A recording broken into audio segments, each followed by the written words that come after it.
আসসালামু আলাইকুম, আশা করি সবাই ভালো আছেন। প্রিয় অডিয়েন্স, অনেকে আমাকে মেসেজ করেন বা আমার কাছে জানতে চান যে মালয়েশিয়ার কলিং ভিসার আপডেট নিয়ে। মালয়েশিয়ার কি আপডেট আছে, অ্যাকচুয়ালি এখন মালয়েশিয়াতে কোনো ফ্লাইট হচ্ছে কিনা বা মালয়েশিয়াতে নতুন করে কোনো ভিসা হচ্ছে কিনা। তো সবার অবগতির জন্য জানাচ্ছি, ভিডিওটি খুবই সংক্ষিপ্ত পরিসরে শেষ করবো, আর সবাই ধৈর্য সহকারে আমার কথাগুলো শুনবেন। দেখেন, মালয়েশিয়াতে আসার পরে অলরেডি আমি দুইটা কোম্পানির সাথে কথা বলেছি। তার মধ্যে অন্যতম একটা কোম্পানি আপনারা অনেকেই চিনবেন, সেটা হচ্ছে ফিলেটা।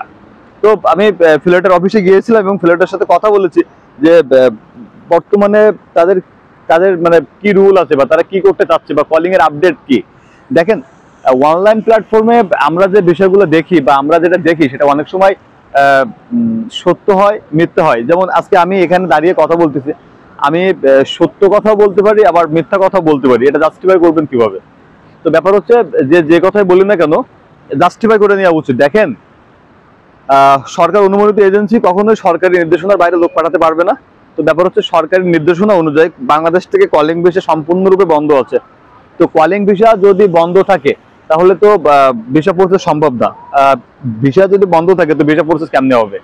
তো আমি একটা কথা বলি, আমি দেখেছি অনেক সময় অনেক এজেন্সি অনলাইনে দেখি যে ভিসা হচ্ছে, ফ্লাইট দিচ্ছে। তো এই কথাগুলো ফেক, কোনো অথেন্টিক সোর্স নাই। কারণ মালয়েশিয়ার কলিং বন্ধ হয়। তবে সবচেয়ে সুখবর হচ্ছে খুব দ্রুত, মেবি আগামী মাসের ভিতরে আবার নতুন করে কলিং চালু হয়ে যেতে পারে। তবে যে পর্যন্ত আপনারা নির্দেশনা না পাচ্ছেন, যে পর্যন্ত মালয়েশিয়ার কলিং চালু না হচ্ছে, আপনাদের প্রতি অনুরোধ, আপনারা কোনো অবস্থাতেই কোনো এজেন্সিতে টাকা পয়সা দিবেন না। দেখেন, বর্তমানে একটা ধান্দা হয়েছে। ধান্দা বলতে কি, লাইক মেডিকেল বিজনেস। তো মেডিকেল বিজনেস হচ্ছে এরকম যে কলিং খোলা আছে, মালয়েশিয়াতে লোক দেওয়া যাচ্ছে, আপনারা মেডিকেল করেন। তো দেখা যাচ্ছে 2-3 হাজার টাকার মেডিকেল, 8,000-10,000 টাকা দিয়ে আপনারা মেডিকেল করে বসে থাকবেন। তো ফলশ্রুতিতে কি হবে, তারা কিন্তু ভিসা করবে না।